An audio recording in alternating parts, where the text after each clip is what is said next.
Pool safety is no joke, especially when you've got kids splashing around and a power cord chilling in the water like it's no big deal.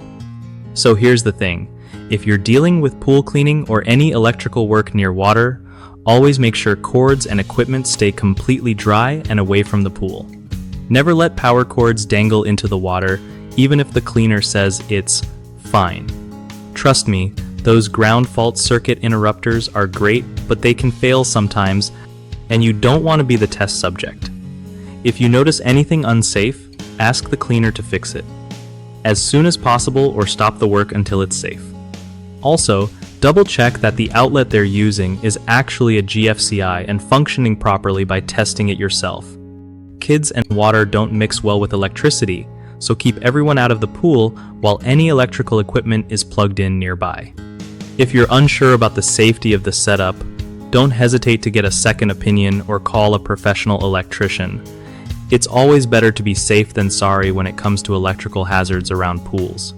One of the biggest mistakes people make with pool electrical safety is ignoring power cords in or near the water, which can lead to serious shock risks.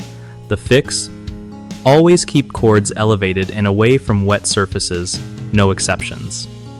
Another common issue is assuming that a GFCI outlet guarantees perfect protection. These devices can fail or be improperly installed.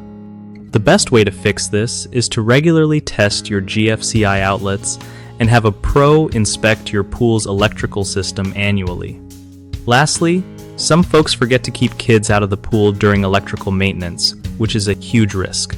The simple fix here is to clear the pool area until all electrical gear is unplugged and safe. BigHomeProjects.com is awesome because it helps homeowners find trustworthy local contractors who actually care about safety and quality work.